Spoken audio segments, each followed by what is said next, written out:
ഞാൻ ഉദ്ദേശിച്ച സാധനമല്ല പഠിപ്പിക്കുന്നത്. ഓക്കെ, ഞാൻ ഉദ്ദേശിച്ച സാധനം അവിടെ എന്റെ അച്ഛൻ ഈ പറയുന്ന ഓരോ പ്ലെയിൻ ഉണ്ടാക്കാൻ പഠിപ്പിക്കുമായിരുന്നു. അതെ, പേപ്പർ വെച്ചിട്ടുള്ളത്. ഇപ്പൊ നമുക്ക് മാർക്കറ്റിൽ ഡ്രോണിന്റെ പ്രൈസ് വരുന്നത് 4.5 lakhs തൊട്ട് 7.5 lakhs വരെയാണ് നമ്മളൊരു സ്റ്റാൻഡേർഡ് പാക്കേജ് തൊട്ട് കോംബോ പാക്കേജ് വരെ കൊടുക്കുന്നത്. ഇപ്പൊ ഓൺലി തിങ് ഈസ് നമുക്ക് വേണ്ടത് ഓപ്പർച്യൂണിറ്റിയാണ്. ആദ്യത്തെ റിജക്ഷൻ ബാങ്കിൽ നിന്നും കൂടെ കിട്ടിയപ്പോഴേക്കും ഞാൻ ഭയങ്കര ഡിസപ്പോയിന്റഡ് ആയിരുന്നു. പക്ഷെ വേറെ ഓപ്ഷൻ ഇല്ലാത്തതുകൊണ്ട് ഞാൻ എല്ലാ ബാങ്കുകളിലും കയറി ഇറങ്ങി നടക്കുമായിരുന്നു. ഇനിഷ്യലി ആദ്യത്തെ പ്രൊഡക്റ്റ് നമ്മൾ മാർക്കറ്റിലേക്ക് ഇറക്കുമ്പോൾ സിവിൽ ഏവിയേഷന്റെ പ്രൊസീജിയർ ഭയങ്കര ഡിഫിക്കൽട്ട് ആയിട്ടുള്ള പ്രോസസ്സായിരുന്നു. ഞങ്ങൾക്കും അതൊരു പുതിയൊരു നോളജ് ആണ്. ഒരു 5000 രൂപയ്ക്ക് നമ്മളുടെ കൂടെ സാലറിക്ക് ജോയിൻ ചെയ്ത ആളുകളുണ്ട്. അവരിപ്പോ മോർ ദാൻ 75,000 സാലറി മേടിക്കുന്നവരുണ്ട്. അപ്പോൾ അത്രയും നമുക്ക് അവർക്ക് വേണ്ടിയിട്ട് ചെയ്യാൻ പറ്റുന്നത് അവരത്രയും ഡെഡിക്കേറ്റ് ചെയ്തുകൊണ്ടാണ്. ഇപ്പൊ ഞാനോ അല്ലെങ്കിൽ എൻ്റെ സിസ്റ്ററോ അല്ല, ഇപ്പോ ആ ഒരു എൻ്റയർ ഒരു ടീമാണ് ആക്ച്വലി ഈ ഫ്യൂസലേജിനെ ഇത്രയും പുഷ് ചെയ്യാൻ പറ്റിയിട്ടുള്ളത്. ഇന്ന് നമ്മളോടൊപ്പം ഉള്ളത് ഫ്യൂസലേജ് സ്ഥാപകൻ ദേവൻ ചന്ദ്രശേഖർ. നമസ്കാരം. നമസ്കാരം. ആദ്യം തന്നെ അഭിനന്ദനങ്ങൾ. 2 തവണ ഫോബ്സിൽ ഇടം പിടിച്ചിരിക്കുന്നു. കേന്ദ്ര സംസ്ഥാന സർക്കാരുകളുടെ അവാർഡുകൾക്ക് അംഗീകാരങ്ങൾക്കും അർഹനായിട്ടുണ്ട്. അതോടൊപ്പം തന്നെ യുവജനങ്ങൾക്ക് ഏറെ മാതൃകയാണ്, ഒരു പ്രചോദനം കൂടിയാണ്. കാരണം കേരളത്തില് വ്യവസായം അത്ര സൗഹൃദമല്ല എന്നൊക്കെയുള്ള ഒരു വലിയ വാദം ഉയർന്നു വരുന്ന സമയത്ത് നമ്മുടെ ബിസിനസ് ഭയങ്കര സക്സസ്ഫുൾ ആയി പോയിക്കൊണ്ടിരിക്കുകയാണ്. അപ്പം അതിന് അഭിനന്ദനത്തോടെ തന്നെ ചോദിക്കട്ടെ, എന്താണ് ഈ ഫ്യൂസലേജ് എന്ന് പറഞ്ഞിട്ടുണ്ടെങ്കിൽ? First, thank you so much. Thank you for having me. And first, Fuselage ഒരു ഡീപ് ടെക് സ്റ്റാർട്ടപ്പ് കമ്പനിയാണ്. നമ്മൾ ഡ്രോൺസ് ആണ് മാനുഫാക്ചർ ചെയ്യുന്നത്. നമ്മളുടെ കോർ ബിസിനസ് ഡ്രോൺസ് ആണ്. അത് നമ്മൾ പല ഇൻഡസ്ട്രിയിലേക്ക്, അഗ്രികൾച്ചർ, ഡിഫെൻസ്, അതുപോലെ തന്നെ ഇൻഡസ്ട്രീസ്, പല ഡൊമൈനുകളിലേക്ക് നമ്മൾ ഡ്രോൺസ് സപ്ലൈ ചെയ്യുന്നുണ്ട്. ഇപ്പം നമ്മൾ എക്സ്പോർട്ടും സ്റ്റാർട്ട് ചെയ്തിട്ടുണ്ട്. നമ്മളൊരു സിവിൽ ഏവിയേഷൻ അപ്രൂവ്ഡ് ഓർഗനൈസേഷൻ, അതുപോലെ മാനുഫാക്ചറിങ് കമ്പനിയാണ്. അതുപോലെ തന്നെ DRDOയുടെ ഒരു മാനുഫാക്ചറിങ് ലൈസൻസ് നമുക്ക് കിട്ടിയിട്ടുണ്ട്. അതുപോലെ തന്നെ നമ്മളൊരു ഡ്രോൺസിന്റെ ഒരു training unit, fuselage flying club എന്ന് പറയുന്ന ഒരു ഇനിഷ്യേറ്റീവും തുടങ്ങിയിട്ടുണ്ട്. Basically pilot licensing, drone licensing ആണ് നമ്മൾ കൊടുക്കുന്നത്. അങ്ങനെ മൾട്ടി ഡൊമൈനുകളിൽ നമ്മൾ ഇന്റർവെൻഷൻ ചെയ്യുന്നുണ്ട്. നമുക്ക് ഒരു ബിസിനസ് ചെയ്യാമെന്ന് നമ്മൾ ആലോചിച്ച് തുടങ്ങുമ്പോൾ നമുക്ക് ഏറ്റവും പരിചിതമായ ഒരു കാര്യമായിരിക്കുമല്ലോ സെലക്ട് ചെയ്യുക. ഇപ്പം നമ്മളിപ്പം കൂട്ടത്തിൽ നോക്കുകയാണെങ്കിൽ സാരി ബിസിനസ്, മേക്കപ്പ്, അല്ലെങ്കിൽ അങ്ങനെ നമുക്ക് നമ്മുടെ ജീവിതത്തോട് ചേർന്ന് നിൽക്കുന്ന കാര്യങ്ങളാണ് സെലക്ട് ചെയ്യുക. ഇത് നമ്മുടെ ജീവിതത്തോട് അങ്ങനെ വലിയ ചേർന്ന് നിൽക്കുന്ന ഒരു കാര്യമല്ല, സാധാരണക്കാരൻ്റെ ജീവിതത്തോട് ചേർന്ന് നിൽക്കുന്ന ഒരു കാര്യമല്ല ഈ ഡ്രോൺസ് എന്ന് പറയുന്നത്. അപ്പോൾ നമ്മളൊരു ഡ്രോൺസ് നമുക്ക് ഫോക്കസ് ചെയ്യാം എന്ന് തോന്നിയത് എങ്ങനെയാണ്? പറഞ്ഞ പോലെ ഞാൻ വളരെ സാധാരണക്കാരനായ ഒരു ഫാമിലിയിൽ നിന്നാണ് വരുന്നത്. എൻ്റെ അമ്മ കൃഷിക്കാരിയാണ്. അമ്മ 2015 തൊട്ട് 17 വരെ കേരളത്തിലെ മികച്ച ക്ഷീരകർഷക അവാർഡ് മേടിച്ച ആളാണ്. അംബിക എന്നാണ് പേര്. അപ്പോൾ ഞങ്ങളൊരു ഫാമിങ്ങും ചെയ്യുന്നുണ്ടായിരുന്നു. ഒരു 5 ഏക്കർ ലീസിന് ലാൻഡിൽ നമ്മൾ നെല്ല് കൃഷി ചെയ്യുന്നുണ്ട്. പിന്നെ അതുപോലെ തന്നെ ചീര, അങ്ങനെ ഒരുപാട് കൃഷിയും പാരലലി ഞങ്ങൾ പൗൾട്രിയുടെ കൂടെ ചെയ്യുന്നുണ്ട്. അപ്പോൾ ഫാമിങ്ങിലുള്ള പ്രശ്നങ്ങൾ മനസ്സിലാക്കിയതാണ് ഈ ഒരു ഇനിഷ്യേറ്റീവ് തുടങ്ങാനുള്ളൊരു കാരണം. 2017-18 ഫ്ലഡ് വന്നു. ഫ്ലഡിന് ശേഷം കൃഷിയിലുണ്ടായ ഒരുപാട് പ്രശ്നങ്ങളുണ്ട്. അതായത് എസ്പെഷ്യലി ഞങ്ങളുടെ ചേർത്തല എന്ന് പറഞ്ഞ സ്ഥലത്ത് അവിടെ പൊക്കാളി കൃഷി ഭയങ്കര ഫേമസ് ആണ്. ഭയങ്കര പ്രോട്ടീൻ കണ്ടന്റ് ഉള്ള നെല്ലാണ്. അപ്പം ഫ്ലഡിന് ശേഷം ആൾക്കാർ അവിടെ കൃഷി ചെയ്യുന്നത് വളരെ കുറഞ്ഞു. എന്താന്ന് പറഞ്ഞു കഴിഞ്ഞാൽ മണ്ണിന്റെ ഫലഭൂഷ്ടി നഷ്ടപ്പെട്ടു, മേൽമണ്ണ് നഷ്ടപ്പെട്ടു. അപ്പൊ സ്വാഭാവികമായിട്ട് പല പ്രാക്ടീസസ് അവർ ഫോളോ ചെയ്തു. പക്ഷെ എന്തൊക്കെ ശ്രമിച്ചിട്ടും ഈൽഡ് കിട്ടുന്നില്ല. ഈവൻ ഞങ്ങളുടെ ഫാമിലി തന്നെ കൃഷി വേണ്ടാന്ന് വെച്ചു. അപ്പൊ ആ ഒരു പോയിന്റിൽ ഞാൻ നിൽക്കുന്നത് ബിടെക് ഫൈനൽ ഇയർ ആണ്. ബിടെക് ഫൈനൽ ഇയറിൽ ഞാൻ 2 പ്രൊജക്റ്റ് ആണ് ചെയ്തത്. ഒരു അണ്ടർ വാട്ടർ ഡ്രോൺ ചെയ്തു. അത് എൻ്റെ ഒരു എന്താ പറയാ, എയറോനോട്ടിക്സ് എഞ്ചിനീയറിംഗ് ഒരു ബാക്ക്ഗ്രൗണ്ട് വെച്ചിട്ട് എനിക്ക് ചെയ്യാൻ തോന്നിയ ഒരു ടോപ്പിക്കാണ്. പക്ഷെ എന്നാൽ അതിന് കൂടുതൽ അക്സെപ്റ്റൻസ് കിട്ടിയത് ഞാൻ അഗ്രികൾച്ചർ ഡ്രോൺസുമായിട്ട് കേരളത്തിലേക്ക് നമ്മുടെ എക്കോസിസ്റ്റത്തിലേക്ക് പുഷ് ചെയ്തപ്പോഴാണ്. അത് ഒരുപാട് കാരണങ്ങളുണ്ട്. അത് ഞാൻ ആദ്യം വളരെ ചെറിയൊരു പ്രോട്ടോടൈപ്പ് ആണ് ഉണ്ടാക്കിയത്. ഇപ്പൊ കാണുന്ന ഡ്രോൺസിനേക്കാൾ വളരെ ചെറിയൊരു ഫോർമാറ്റിലാണ് ഉണ്ടാക്കിയത്. അപ്പൊ അത് ഞാൻ ഉണ്ടാക്കി ഞങ്ങളുടെ പാടശേഖരത്ത് തന്നെ ഒന്ന് ട്രയൽ അടിച്ച് നോക്കുമ്പോൾ യാദൃശ്ചികമായിട്ട് അന്നത്തെ കൃഷിമന്ത്രി സുനിൽകുമാർ മിനിസ്റ്റർ നമ്മളുടെ സ്ഥലത്ത് വന്നപ്പോൾ അവിടെയുള്ള ആളുകൾ ഈ ഒരു ഡ്രോൺ കാണിച്ചു കൊടുക്കുകയാണ് ചെയ്തത്. അന്ന് ഇപ്പൊ കാണുന്ന പോലെ ഒരു മോഡിഫൈഡ് വേർഷൻ ഒന്നും അല്ല, വളരെ വിയേർഡ് ആയിട്ടുള്ള ഒരു ചെറിയൊരു യൂണിറ്റ്, ചെറിയൊരു സംഭവം, ഒരു 2 കിലോ ലിഫ്റ്റ് ചെയ്യാൻ പറ്റുന്ന ഒരു പ്രൊഡക്റ്റ് ആയിരുന്നു. അപ്പൊ അന്ന് അതിൽ തന്നെ അദ്ദേഹത്തിന് എന്തൊക്കെയോ ഒരു കൗതുകം തോന്നിയത് മാത്രമല്ല, ഇത് കുറച്ചുകൂടെ നല്ല രീതിയിൽ ഇംപ്ലിമെന്റ് ചെയ്ത് കഴിഞ്ഞാൽ കുറെ കൂടെ ആളുകൾക്ക് ബെനിഫിറ്റ് ആവുന്ന അദ്ദേഹത്തിന് ഒരു വിഷൻ ഉണ്ടായിരിക്കണം. അദ്ദേഹം എനിക്കൊരു ലെറ്റർ എഴുതി തരുവാണ്. ഒരു ലെറ്ററിൽ എഴുതി തന്നു, നിന്റെ ഈ പ്രൊഡക്റ്റുമായിട്ട് കേരള അഗ്രികൾച്ചർ യൂണിവേഴ്സിറ്റിയിലെ ഡോക്ടർ ബെറിൻ പത്രോസിനെ ഒന്ന് പോയി കാണുക, പിന്നെ അവര് അടുത്ത ലെവലിലേക്ക് കൊണ്ടുപോകും. എനിക്കൊന്നും മനസ്സിലായില്ല, അന്ന് ജസ്റ്റ് ബിടെക് ഔട്ടല്ലേ. അപ്പോൾ ഞാൻ ആ ലെറ്ററുമായിട്ട് അന്നത്തെ അഗ്രികൾച്ചർ യൂണിവേഴ്സിറ്റിയിലേക്ക് കയറുന്നു. പിന്നെയാണ് എനിക്ക് കുറെ കൂടെ ഇൻഡെപ്ത് കൃഷിയിലുള്ള പ്രശ്നങ്ങൾ മനസ്സിലാകുന്നത്. ഫ്ലഡ് മൂലം ഉണ്ടായ പ്രശ്നങ്ങൾ, എല്ലാ ക്രോപ്പ് സീസണുകളിലും കാലാവസ്ഥാ വ്യതിയാനങ്ങൾ സംഭവിക്കുമ്പോൾ അവർ ഫേസ് ചെയ്യുന്ന പ്രോബ്ലംസ് കുറച്ചുകൂടെ മനസ്സിലായി. ഈ പറയുന്ന പെസ്റ്റിസൈഡ്സിന്റെ ഓവർ യൂസേജ് ഒക്കെ ഒരുപാട് പ്രശ്നങ്ങൾ ഉണ്ടാക്കുന്നുണ്ട്, സൈഡ് എഫക്ട്സ് ഒക്കെ ഉണ്ടാക്കുന്നുണ്ട്, ഇതൊക്കെ മനസ്സിലായി. ഇതൊക്കെ ഒരു തരത്തിൽ ഡ്രോൺസ് കൊണ്ട് റീപ്ലേസ് ചെയ്യാൻ പറ്റും. ഡ്രോൺസ് ഒരു എന്താ പറയുക, പ്രിസിഷൻ ഫാമിംഗ് ഡിവൈസ് എന്നുള്ള രീതിയിൽ വർഷങ്ങൾക്ക് മുന്നേ ഇൻട്രൊഡ്യൂസ് ചെയ്തപ്പെട്ട ഒരു പ്രൊഡക്റ്റാണ്. അപ്പൊ അവിടെ ഞങ്ങൾ ഇന്നോവേഷൻ ആയിട്ട് കൊണ്ടുവന്നത് ഒരു അപ്രോച്ചാണ്, ഒരു സിസ്റ്റമാറ്റിക് അപ്രോച്ച്.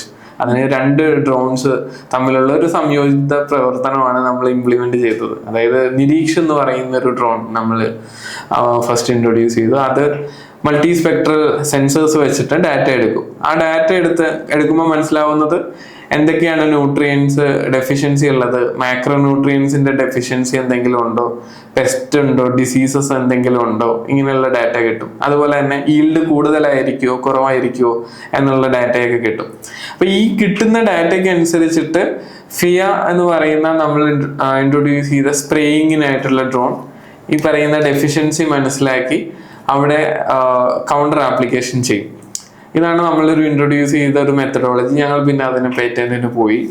അങ്ങനെ ആ ഒരു ഇന്നോവേഷൻ കുറെ അഗ്രികൾച്ചർ യൂണിവേഴ്സിറ്റിയുടെ വാലിഡേഷൻ കിട്ടി, യുണൈറ്റഡ് നേഷൻസ് ഡെവലപ്മെന്റ് പ്രോഗ്രാമിന്റെ വാലിഡേഷൻ, അങ്ങനെ ഒരു നബാർഡിന്റെ വാലിഡേഷൻ, ഇങ്ങനെ ഓർഗനൈസേഷൻസ് എല്ലാം വാലിഡേഷൻ ചെയ്തപ്പോഴേക്കും നമുക്ക് മനസ്സിലായ വേറൊരു ഫാക്ടർ, ഇത് കർഷകർക്ക് കൂടുതൽ ഈൽഡ് കൊടുക്കുന്നുണ്ട്.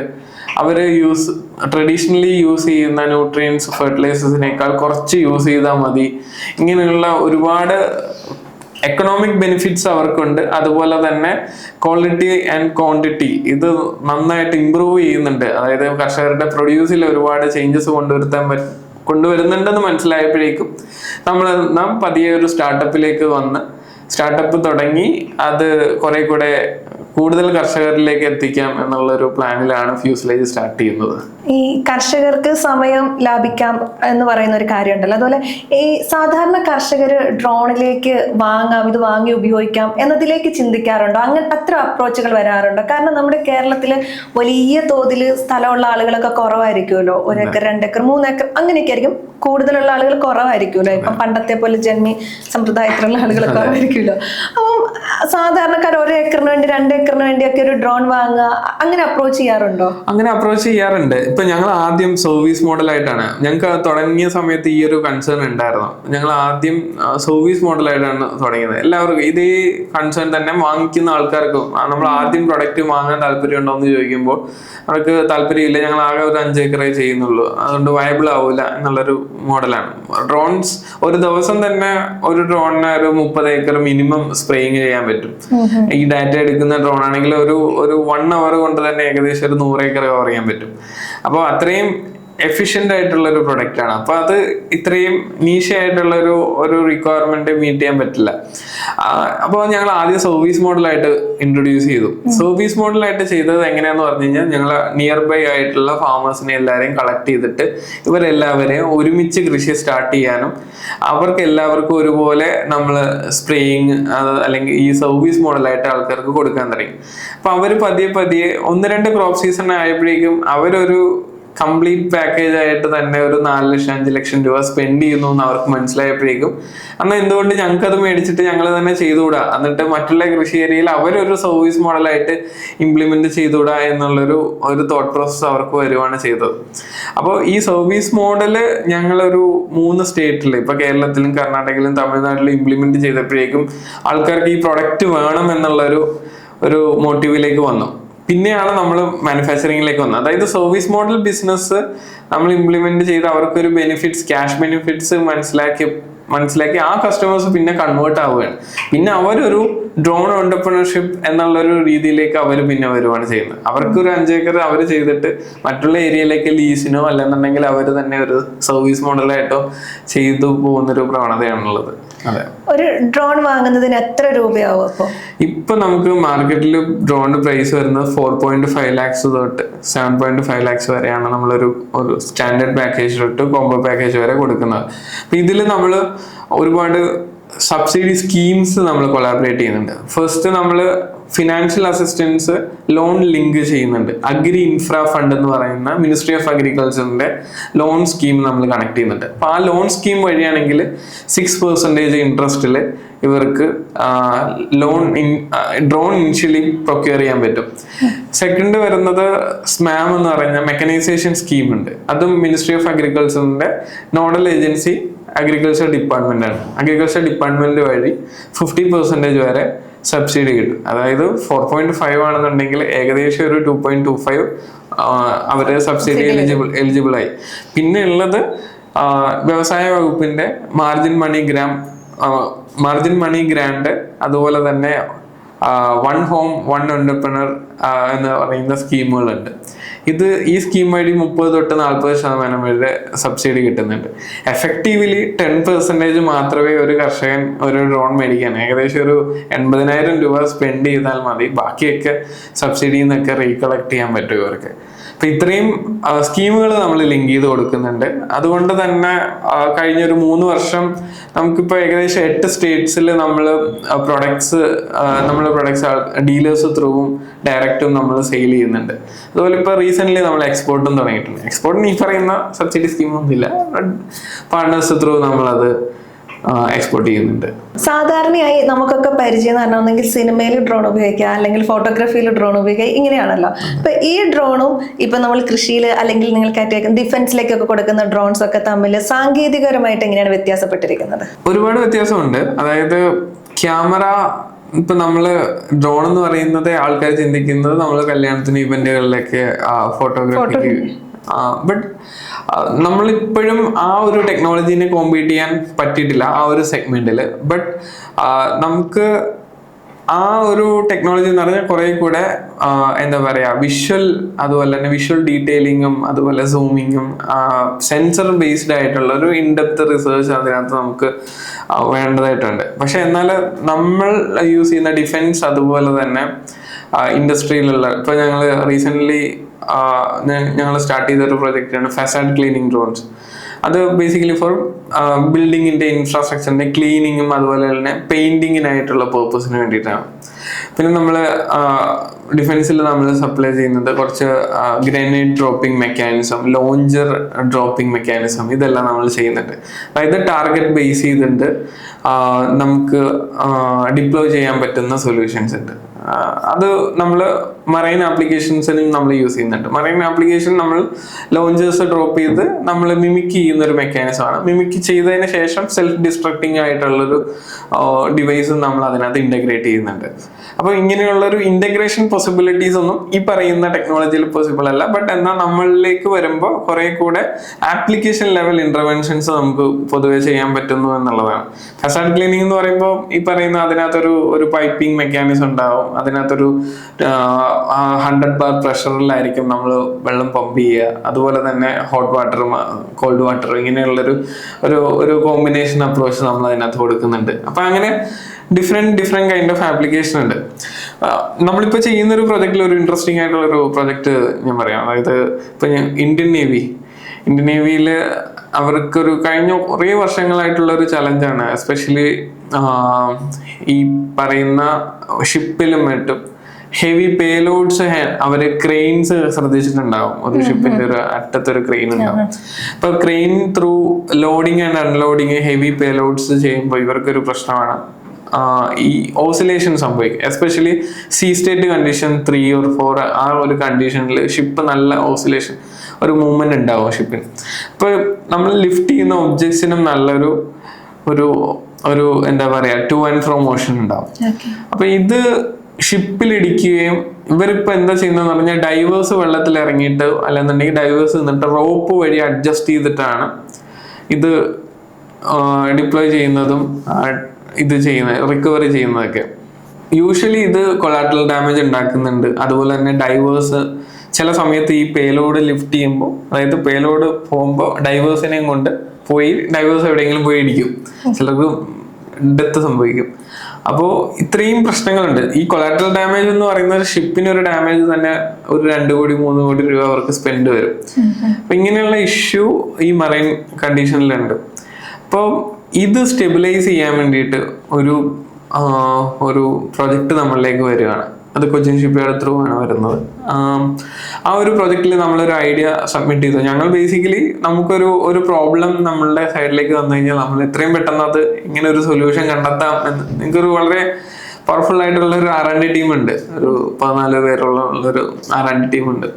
അപ്പൊ അവർക്കൊരു പ്രോബ്ലം കിട്ടിയാൽ അത് പെട്ടെന്ന് തന്നെ സൊല്യൂഷൻ കണ്ടുപിടിക്കണം എന്നുള്ളതാണ് അവരുടെ ഒരു മോട്ടീവ്. പിന്നെ നമ്മളെല്ലാം വള്ളിയും കയറി പിടിക്കും എന്നുള്ള ഒരു സാധനമുണ്ട്. ഭയങ്കര ഇൻട്രസ്റ്റിംഗ് ആയിട്ടുള്ള ഒരു ചലഞ്ച് കിട്ടിക്കഴിഞ്ഞാൽ എങ്ങനെയെങ്കിലും അത് പിടിക്കണം. അത് നമ്മളുടെ കേപ്പബിലിറ്റി അല്ല നമ്മൾ ആദ്യം ചിന്തിക്കുക, നമ്മളത് അഡ്രസ് ചെയ്യാൻ പറ്റുമോ എന്ന് നോക്കണം എന്നുള്ളതാണ്.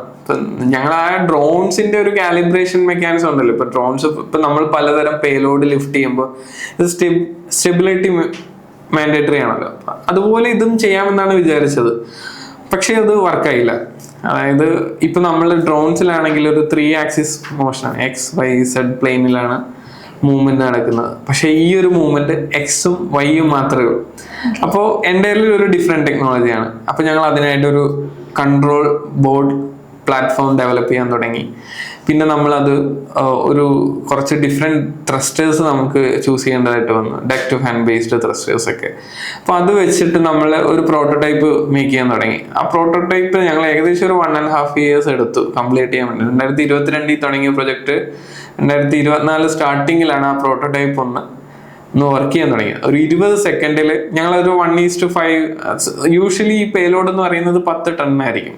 അപ്പൊ നമ്മളതൊരു സ്കെയിൽ ഡൗൺ ചെയ്ത് നമ്മളൊരു 200 കിലോ പേലോഡ് നമ്മൾ ഏകദേശം 20 സെക്കൻഡിൽ ഈ പറയുന്ന ഒരു സെയിം കണ്ടീഷൻസിൽ തന്നെ ഓസിലേറ്റ് ചെയ്യുന്നതിന് സ്റ്റെബിലൈസ് ചെയ്യാൻ വേണ്ടിയിട്ടുള്ളൊരു പ്ലാറ്റ്ഫോം നമ്മൾ ഡെവലപ്പ് ചെയ്തു.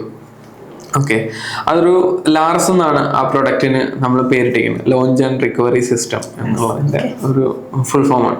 അപ്പൊ നമ്മൾ ആ പ്രൊഡക്റ്റ് പിന്നെ നമ്മൾ ഇന്ത്യൻ നേവിയിലെ വിംഗ് കമാൻഡർ ബിമൽ കുമാറിന്റെ മുന്നിൽ പ്രസന്റ് ചെയ്തു. DRDO, NPO, NSTL ഇവരുടെ മുന്നിലേക്ക് നമ്മൾ ഡെമോൺസ്ട്രേഷൻ ചെയ്തപ്പോഴേക്കും നമുക്ക് ഇതിന്റെ പ്രൊഡക്റ്റ്, അതായത് 10 ടൺ സ്റ്റെബിലൈസ് ചെയ്യാനുള്ള പ്രൊഡക്റ്റിലേക്കുള്ള പർച്ചേസ് ഓർഡർ നമുക്ക് കിട്ടി. ഇപ്പൊ നമ്മൾ അതിന്റെ ഒരു പ്രൊഡക്റ്റിന്റെ ഡെവലപ്മെന്റ് സ്റ്റേജിലാണ്, ഒരു ഫൈനൽ പ്രൊഡക്റ്റിലേക്ക് എത്തിക്കൊണ്ടിരിക്കുകയാണ്. അപ്പൊ ഈ പ്രൊഡക്റ്റിലേക്ക് നമുക്ക് വേറെ ഫണ്ടിങ്ങുകളൊക്കെ വന്നു. സ്റ്റാർട്ടപ്പ് സർഗമല സ്റ്റാർട്ടപ്പ് ഇനിഷ്യേറ്റീവ് എന്ന് പറഞ്ഞ മിനിസ്ട്രി ഓഫ് പോർട്സിന്റെ ഫണ്ടിങ്ങും, പിന്നെ IIM കോഴിക്കോടിന്റെ ഉഷസ് എന്ന് പറഞ്ഞ ഒരു പ്രോഗ്രാമിൽ കൂടെയുള്ള ഫണ്ടിങ്ങും. അപ്പോൾ അതായത് ആ ഒരു ഐഡിയ പിന്നെ പതിയെ പ്രോട്ടോടൈപ്പിലേക്ക് വന്നു, പിന്നെ പ്രൊഡക്റ്റിലേക്കുള്ള പിന്നെ ഫണ്ടിങ്ങുകളൊക്കെ വന്നുകൊണ്ടേയിരുന്നു. പാരലലി ഞങ്ങൾ അതിനും പേറ്റന്റ് എടുത്തു കൊച്ചിൻ ഷിപ്പ്യാർഡായിട്ട് ചേർന്നിട്ട്. അപ്പൊ അങ്ങനെ ആ ഒരു പ്രൊഡക്റ്റ് ലൈൻ അത് വളരെ വളരെ ശക്തമായിട്ട് പോകുന്നു എന്നുള്ളതാണ്. അപ്പൊ ഈ വർഷം അത് മാർക്കറ്റിലേക്ക് ഞങ്ങൾക്ക് ഇറക്കാൻ പറ്റുമെന്ന് വിചാരിക്കുന്നത്. വൺ ഓഫ് ദി ഫാക്ടറീസ്, ഇതൊരു ഗ്ലോബൽ ചലഞ്ചാണ്. ഗ്ലോബൽ ചലഞ്ച് എന്ന് പറഞ്ഞു കഴിഞ്ഞാൽ ഈ ഒരു പ്രശ്നത്തിനെ ഒരാൾക്ക് പോലും അഡ്രസ് ചെയ്യാൻ പറ്റിയിട്ടില്ല. ഞങ്ങൾ പേറ്റന്റ് സെർച്ചിൽ മനസ്സിലായത് സിമിലർ സൊല്യൂഷൻ എങ്ങും ഇല്ല. ഓക്കെ, ലോകത്ത് തന്നെ ഇല്ല. സാധാരണ നമ്മൾ പേറ്റന്റ് സെർച്ചിൽ സംഭവിക്കുന്ന ഒരു കാര്യം പറഞ്ഞാൽ നമുക്ക് മറ്റുള്ളവരുടെ ടെക്നോളജിയിൽ എന്താണ് അവരെക്കാൾ ഡിഫറെൻ്റ് ആയിട്ട് ചെയ്യാം എന്നുള്ളത് നമുക്ക് അവിടെ തന്നെ ഒരു ഐഡിയ കിട്ടും. പക്ഷെ എന്നാൽ ഇത് നമ്മൾ സെർച്ച് ചെയ്യുമ്പോൾ ഇതുപോലൊരു സൊല്യൂഷൻ ഇൻഡസ്ട്രിയിൽ ഇല്ല. അപ്പോൾ ഗ്ലോബലി ഈ ഒരു പ്രൊഡക്റ്റിന് ഒരു മാർക്കറ്റ് ഉണ്ടെന്നാണ് വിചാരിക്കുന്നത്. സോ അത് നെക്സ്റ്റ് ലെവലിലേക്ക് കൊണ്ടുപോകുന്നു. ഇപ്പോൾ ഒരു ചോദ്യം ചോദിക്കട്ടെ, ചെറുപ്പം മുതൽ ഈ ഡ്രോൺസിനോട് ഭയങ്കര ഇഷ്ടമായിരുന്നു. കാരണം പഠിക്കുമ്പോൾ aeronautic engineering, under water drone, അത് പിന്നെ അത് കഴിഞ്ഞിട്ട് ഇപ്പം പിന്നെ കൃഷി, ഡിഫൻസ്, ഇങ്ങനെ പല ഏരിയയിൽ, എല്ലാ ഏരിയയിലും ഡ്രോൺസ് ആണ് ഫോക്കസ് ചെയ്തിരിക്കുന്നത്. അപ്പം മറ്റുള്ളവർക്ക് പറ്റാത്തത് അല്ലെങ്കിൽ എന്തെങ്കിലും സംതിങ് ഡു എന്നൊരു ആഗ്രഹമോ അല്ലെങ്കിൽ ഡ്രോൺസിനോട് പ്രത്യേകമായിട്ടുള്ളൊരു ഇൻട്രസ്റ്റോ അങ്ങനെ എന്തെങ്കിലുമൊക്കെയാണോ ഇതിന്റെ പിന്നിൽ? ഓക്കെ, ഇപ്പം നമ്മൾ ഈ സ്കൂൾ ഡേയ്സിലാണ് ബേസിക്കലി ഈ ഒരു ഇന്റൻഷൻ തുടങ്ങിയത്. അതായത് ഞാൻ 10th പഠിക്കുമ്പോൾ തന്നെ വീട്ടിലാണെന്നുണ്ടെങ്കിലോ എൻ്റെ അച്ഛൻ ഈ പറയുന്ന ഓരോ പ്ലെയിൻ ഉണ്ടാക്കാൻ പഠിപ്പിക്കുമായിരുന്നു. അന്ന് തൊട്ടേ ഇതിന്റെ ഒരു മൂവ്മെന്റിനോട് എനിക്ക് ഭയങ്കര, ഇതെങ്ങനെയാണ് ഇത് നമ്മള് എറിഞ്ഞു കഴിഞ്ഞാൽ ഇത് ഇങ്ങനെ ഒരു പറക്കുന്നു എന്നുള്ളത്. അതെ, പേപ്പർ വെച്ചിട്ടുള്ളത്. പിന്നെ അതിനുശേഷം സ്കൂളിലേക്ക് വന്നപ്പോ എസ്പെഷ്യലി +1 +2 വന്നപ്പോ മഞ്ജുഷ ടീച്ചർ എന്ന് പറഞ്ഞ ടീച്ചറുണ്ട്, ഫിസിക്സ് ടീച്ചറാണ്. ഭയങ്കര നന്നായിട്ട് പഠിപ്പിക്കും. എനിക്ക് ഭയങ്കര ഇഷ്ടമാണ് ആ ക്ലാസ്സിൽ ഇരിക്കാൻ വേണ്ടിയിട്ട്. അപ്പോൾ ഫിസിക്സിന്റെ കുറച്ച് ബേസിക്സ് എനിക്ക് അന്നൊരു എയറോഡൈനാമിക്സ് ലെവലിൽ എനിക്ക് കിട്ടി. ഞാൻ ഇത് ലിങ്ക് ചെയ്തു. ബട്ട് ഡയറക്റ്റ് നമ്മളിൽ ഇതൊന്നും പഠിപ്പിക്കുന്നില്ല എന്നുണ്ടെങ്കിൽ കുറെയൊക്കെ നമുക്ക് കണക്ട് ചെയ്യും പ്രാക്ടിക്കൽ ആപ്ലിക്കേഷനിലേക്ക്. അപ്പൊ ഞാൻ BSc ഫിസിക്സ് എടുക്കാം എന്നുള്ളതായിരുന്നു എൻ്റെ ഒരു പ്ലാൻ +2 ശേഷം. പക്ഷെ എല്ലാവരും പോലെ ഞാൻ മെഡിക്കൽ എൻട്രൻസ് എഴുതി കിട്ടിയില്ല. അപ്പോ ബട്ട് ഞാൻ പിന്നെ മൗണ്ട് സിയോൺ കോളേജ് എന്ന് പറഞ്ഞൊരു കോളേജിൽ എയറോനോട്ടിക്കൽ എഞ്ചിനീയറിംഗ് കണ്ടപ്പോഴേക്കും എനിക്ക് എൻ്റെ സ്വപ്നങ്ങളെല്ലാം അവിടെ സെറ്റ് ആവുമെന്ന് വിചാരിച്ചാണ് ഞാൻ കോളേജിൽ ചെല്ലുന്നത്. കോളേജിൽ ചെന്ന് കഴിഞ്ഞപ്പോഴാണ് മനസ്സിലായത് എൻ്റെ സൂപ്പർ സീനിയേഴ്സിന് പോലും ജോലിയില്ല. എയറോനോട്ടിക്കൽ എഞ്ചിനീയറിംഗ് എളുപ്പമല്ല എന്ന് മനസ്സിലായത് ഫസ്റ്റ് ഇയർ കഴിഞ്ഞപ്പോഴേക്കും ചെറിയൊരു ഷോക്ക് ട്രീറ്റ്മെന്റ് കിട്ടി. ഏകദേശം ഒരു 6 സപ്ലി കിട്ടി. പിന്നെ സെക്കൻഡ് ഇയർ ആയപ്പോഴേക്കും കോർ സബ്ജക്റ്റിലേക്ക് കടന്നപ്പോഴേക്കും തേർഡ് ഇയർ ആയപ്പോൾ തന്നെ എനിക്ക് 32 സപ്ലി ഉണ്ടായിരുന്നു. ഓക്കെ, അപ്പം എന്നെക്കൊണ്ടാവുന്നില്ല എന്ന് എനിക്ക് മനസ്സിലായി. Because the thing is theory ഈ പറയുന്ന കുറെ കാൽക്കുലേഷനും പരിപാടികളൊക്കെ ആയിട്ടായിരുന്നു. പിന്നെ ഞാൻ അത് എഴുതിയെടുക്കേണ്ട ഒരു മോട്ടീവ് പിന്നെ ഒന്നാണ് കാരണം ഞാൻ ഉദ്ദേശിച്ച സാധനമല്ല പഠിപ്പിക്കുന്നത്. ഓക്കെ, ഞാൻ ഉദ്ദേശിച്ച സാധനം അവിടെ അപ്പൊ എനിക്ക് അതിന്റെ ഒരു സാധനം ഒന്നും കിട്ടുന്നില്ല. പിന്നെ പതിയെ കോളേജിലെ ലാബിലും പിന്നെ കുറച്ചുനാള് ലാബിലും അവിടെ എനിക്കൊരു പ്രൊഫസർ അരുൺകുമാർ, അദ്ദേഹമായിട്ട് ചേർന്ന് ഒരുപാട് റിസർച്ച് പ്രൊജക്റ്റ് ഒക്കെ ചെയ്തിട്ടാണ് എനിക്ക് പിന്നെ ഒരു പ്രാക്ടിക്കൽ ലെവൽ തോട്ട് പ്രോസസ്സിലേക്ക് വന്നത്. പിന്നെ അദ്ദേഹം ഹെൽപ്പ് ചെയ്തു ഒരുപാട്, ഈ പറയുന്ന സബ്ജക്ട് ക്ലിയർ ആക്കാനും ഒക്കെ പുള്ളി ഹെൽപ്പ് ചെയ്തിട്ടുണ്ട്. അപ്പോൾ അവിടുന്നാണ് ഒരു മോട്ടീവ് തോന്നിയത് ഈ ഫ്ലൈയിങ് തിങ്സ് ചെയ്യണം എന്നുള്ളത്. നമുക്ക് ഒരു ഗ്യാപ്പ് ഇൻഡസ്ട്രിയിൽ ഉണ്ടെന്ന് മനസ്സിലായി. ഐ മീൻ ഇത് ഇപ്പം ഞാനിത് ചെയ്തില്ല എന്നുണ്ടെങ്കിൽ വേറെ നമ്മളെപ്പോലെ ചെയ്യാൻ പറ്റുന്ന ആൾക്കാർ വേറെ വരില്ലായിരിക്കും എന്നുള്ള തോട്ട് പ്രോസസ് അന്നുണ്ടായിരുന്നു. അതൊരു തോട്ട് പ്രോസസ് വന്നു. അതിൽ നിന്നാണ് തുടങ്ങിയത്. പിന്നെ ബേസിക്കലി മറ്റുള്ളവർക്ക് കിട്ടുന്ന ഒരു ഇമ്പാക്ട്, അതിൻ്റെ ഒരു കിക്കും നമുക്കുണ്ട്. പിന്നെ സ്വാഭാവികമായിട്ടും വാല്യൂ, ഇതൊരു എന്താ പറയുക, ഡ്രോൺസ് എന്ന് പറയുന്നത് ഒരു ക്യാപിറ്റൽ ഇൻറ്റൻസീവ് ബിസിനസ് ആണ്. അപ്പൊ അതിലൊരു സൊല്യൂഷൻ കൊടുക്കുക ഏറ്റവും ഡിഫിക്കൽട്ട് ആയിട്ടുള്ള പരിപാടി. കാരണം ഞാൻ അന്ന് ഇൻവെസ്റ്റേഴ്സിനെ കണ്ടിട്ടുണ്ടായിരുന്നു. 2020 ഇത് ഐഡിയ ആയിട്ട് ആൾക്കാരുടെ അടുക്ക് ഒരുപാട് പേരുടെ അടുക്ക് പിച്ച് ചെയ്തിട്ടുണ്ടായിരുന്നു. അന്ന് കോവിഡിന്റെ ടൈമാണ്. അവർക്ക് ഒരു റിസ്ക് എലമെന്റ് ഉണ്ടായിരുന്നു. ഒരു ഹാർഡ്വെയർ ഇനിഷ്യേറ്റീവിൽ ഫണ്ട് ചെയ്യുക എന്നുള്ളത് കേരളത്തിൽ ഒരു വയബിൾ അല്ല എന്നൊരു തോട്ട് പ്രോസസ് പലർക്കും ഉണ്ടായിരുന്നു. അവർ ഡൽഹിയിലേക്ക് ഇൻവൈറ്റ് ചെയ്തു. ഡൽഹിയിൽ IIT ഡൽഹി ആയിട്ട് ചേർന്നിട്ട് പ്രൊജക്ട് ചെയ്യുവാണെങ്കിൽ ഫണ്ട് ചെയ്യാം എന്നുള്ള രീതിയിലേക്ക് ഓഫേഴ്സ് ഉണ്ടായിരുന്നു. ബട്ട് അന്ന് പക്ഷെ IIT ഡൽഹി എന്താണെന്ന് ചിന്തിക്കാനുള്ളൊരു മാനസികമായ ഒരു വികാസം എനിക്കില്ലായിരുന്നു. അപ്പോ അതുകൊണ്ട് തന്നെ ഞാൻ ഇവിടെ തന്നെ ഇരുന്നു. അങ്ങനെയാണ്. ഓക്കെ, അപ്പം ബട്ട് ഇപ്പൊ ആ ഒരു ഫണ്ടിങ്ങിനെ കുറിച്ച് അതിന്റെ ഒരു നീഡ് ഉണ്ട് എന്ന് തോന്നിയിട്ട് വെച്ചാൽ ഇപ്പൊ ഇനി പല സോഴ്സിൽ നിന്നും ഫണ്ടുകൾ നമുക്ക് കിട്ടും. ടീം വളരെ സ്ട്രോങ് ആയിട്ടുള്ള ടീമുണ്ട്, ടെക് നന്നായിട്ടുണ്ട്. ഇപ്പൊ ഓൺലി തിങ് ഈസ് നമുക്ക് വേണ്ടത് ഓപ്പർച്യൂണിറ്റിയാണ്. നമ്മൾ കൂടുതൽ മാർക്കറ്റിലേക്ക്, കൂടുതൽ ആളുകളിലേക്ക് എത്തിക്കാനുള്ള ഒരു ശ്രമമാണ് നമ്മൾ ഈ പറയുന്ന ഇനിഷ്യേറ്റീവ് കൂടെ നോക്കുന്നത്. ഈ പ്രൊജക്ട് തുടങ്ങുന്ന സമയത്ത് നമ്മൾ ബാങ്കിൽ ലോണിനൊക്കെ ആയിട്ട് സമീപിച്ചിട്ടുണ്ടാവുമല്ലോ. അപ്പം അല്ലെങ്കിൽ നമുക്കൊരു മൂലധനം വേണം, നമ്മുടെ കയ്യിൽ കുറച്ച് ക്യാഷ് ഉണ്ടാവണമല്ലോ. കാരണം സാധാരണ കുടുംബമാണെന്ന് പറഞ്ഞാൽ അച്ഛനും അമ്മയും കർഷകരൊക്കെയാണ്. അപ്പോൾ എങ്ങനെയാണ് അതിനുള്ള പണം കണ്ടെത്തിയത്? നമ്മുടെ ഈ എന്തെങ്കിലുമൊക്കെ ചെയ്യാൻ, സ്റ്റാർട്ടപ്പ് ഒക്കെ ചെയ്യാൻ ആഗ്രഹമുള്ള യുവാക്കളൊക്കെ ഉണ്ടാവുമല്ലോ. അപ്പൊ അവർക്കൊക്കെ ഒരു പ്രചോദനമായിട്ട് ഒരു 1 വീക്കിൽ ഒരു ഒരു 10 പേരെങ്കിലും എന്നോട് ചോദിക്കാറുണ്ട് എങ്ങനെ ഇത് ആ ഒരു ഇനിഷ്യൽ അൺലോക്കിംഗ് എന്ന് പറയുന്നത് ഒരു സ്കില്ലാണ്. ഒരു ഓണ്ടർപ്രനറിനെ സംബന്ധിച്ച് അവൻ്റെ മെയിൻ പരിപാടികൾ ഫണ്ടിങ് അറേഞ്ച് ചെയ്യുക, ഓപ്പർച്യൂണിറ്റീസ് ഓൺബോർഡ് ചെയ്യുക, ടീം മെയിൻറ്റെയിൻ ചെയ്യുക, സിസ്റ്റംസ് ആൻഡ് പ്രോസസ്. ഇതില് ഫണ്ട് എന്ന് പറയുന്നത് ഒരു ഇമ്പോർട്ടൻറ്റ് ഫാക്ടറാണ്. അപ്പം ഞാൻ തുടങ്ങിയ സമയത്ത് ഫ്രണ്ട്സ് ആൻഡ് ഫാമിലി തന്നെയായിരുന്നു ഫസ്റ്റ് ഈ പറയുന്ന ഒരു ചെറിയ പ്രോട്ടോടൈപ്പ് ഉണ്ടാക്കുക. ഇതൊക്കെ ഫാമിലിയിൽ നിന്നുള്ള ഫണ്ടിങ്. അമ്മ ബിസിനസ് ആയിരുന്നല്ലോ. ഐ മീൻ അമ്മ ഒരു കൈൻഡ് ഓഫ് പൗൾട്രി ഫാമിങ്ങും പരിപാടികളൊക്കെ ആയിരുന്നു. അമ്മ 24 വർഷങ്ങളെ അമ്മ ഒറ്റയ്ക്കാണ് നോക്കിക്കൊണ്ടിരുന്നത്. അപ്പം അതിന്റെ ഒരു ഫണ്ടിങ് ഉണ്ടായിരുന്നു. അമ്മ കുറച്ച് ഫണ്ട് ചെയ്തു, പിന്നെ ഫ്രണ്ട്സ് കുറച്ച് ഫണ്ട് ചെയ്തു, ചേച്ചിയുടെ കുറച്ച് ഫ്രണ്ട്സ് ഫണ്ട് ചെയ്തു. ബട്ട് അതൊന്നും സ്റ്റാർട്ടപ്പ് തുടങ്ങിക്കഴിഞ്ഞാണ് നമുക്ക് അതുവരെയുള്ള ഫണ്ടിങ് ഒക്കെ വളരെ ചെറുതായിട്ട് തോന്നാൻ തുടങ്ങി. നമുക്ക് വലിയ വലിയ നീഡുകളാണ് ഇനിയുള്ളതെന്ന് മനസ്സിലാക്കിയപ്പോഴേക്കും ഈ ഇൻവെസ്റ്റേഴ്സ് എല്ലാവരും റിജക്ട് ചെയ്തു, ഏഞ്ചൽസ് എല്ലാവരും റിജക്ട് ചെയ്തു. അപ്പം നമ്മള് അന്നത്തെ മെൻഡർ ആക്ച്വലി ഗിരിശങ്കർ എന്ന് പറഞ്ഞൊരു ചാർട്ടേഡ് അക്കൗണ്ടന്റ് ആയിരുന്നു. അപ്പൊ അദ്ദേഹം പറഞ്ഞാൽ ഇനിയും ബാങ്കേ ഓപ്ഷൻ ഉള്ളൂ, പിടിച്ചോളാൻ പറഞ്ഞു. അപ്പൊ ഞാൻ വാഴക്കാല ബാങ്കിൽ നിന്നാണ് നമുക്ക് ഫസ്റ്റ് ലോൺ കിട്ടുന്നത്, ബാങ്ക് ഓഫ് ബറോഡ. പക്ഷെ അതിനു മുന്നേ ഒരു ജേണി, ഞാൻ ബാങ്കിങ് ജേണി സ്റ്റാർട്ട് ചെയ്തത് ആലപ്പുഴയിൽ നിന്നാണ്. ആലപ്പുഴ യൂക്കോ ബാങ്കിൽ നിന്നാണ് ഞാൻ സ്റ്റാർട്ട് ചെയ്തത്. നമ്മള് യൂക്കോ ബാങ്ക് പിന്നെ അതൊരു പ്രോസസ്സിലേക്ക് മാറി. എനിക്ക് ആദ്യത്തെ റിജക്ഷൻ ബാങ്കിൽ നിന്നും കൂടെ കിട്ടിയപ്പോഴേക്കും ഞാൻ ഭയങ്കര ഡിസപ്പോയിന്റഡ് ആയിരുന്നു. പക്ഷെ വേറെ ഓപ്ഷൻ ഇല്ലാത്തതുകൊണ്ട് ഞാൻ എല്ലാ ബാങ്കുകളിലും കയറി ഇറങ്ങി നടക്കുമായിരുന്നു. അതായത് Punjab national bank, south Indian bank, SBI, എല്ലാ ബാങ്കിലും ഞാൻ പ്രൊജക്ട് മാനേജറിന്റെ മുന്നിൽ പിച്ച് ചെയ്യും. അവർക്ക് ഭയങ്കരമായിട്ട് ഐഡിയ ഇഷ്ടപ്പെടും. കാരണം കുറെ ഏരിയകളിൽ ഇപ്പൊ ആലത്തൂര്, ആലപ്പുഴ, കോട്ടയം ഇങ്ങനെയുള്ള പല റീജിയനുകളിൽ നമ്മൾ ഈ ഡ്രോണിന്റെ പ്രൊജക്ട് ചെയ്തപ്പോൾ അവർക്ക് അഡീഷണൽ ഈൽഡ് കിട്ടുന്നുണ്ട്, ആൾക്കാർക്ക് എക്കണോമിക് ബെനിഫിറ്റ്സ് ഉണ്ട്, അക്സെപ്റ്റൻസ് ഉണ്ട്. ഇതൊക്കെ നമ്മൾ മാനേജറെ കൺവിൻസ് ചെയ്യും.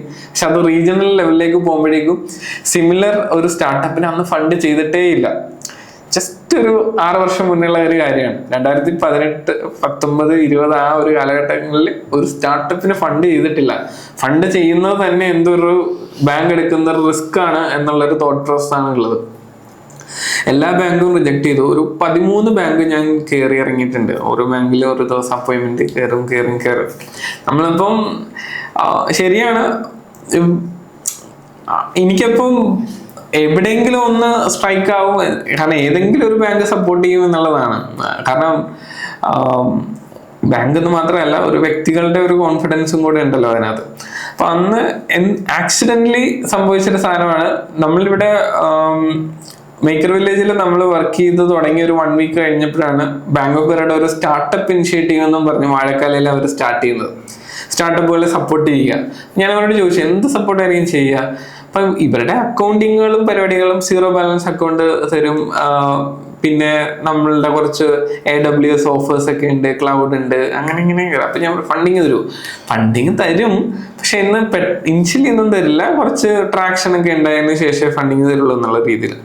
അപ്പൊ ഞാൻ അക്കൗണ്ട് എടുത്ത് നെക്സ്റ്റ് ഡേ തന്നെ ഞാൻ ലോൺ ചോദിച്ചപ്പോഴേക്കും ഇവർ തുടങ്ങിയതേ ഉള്ളൂ.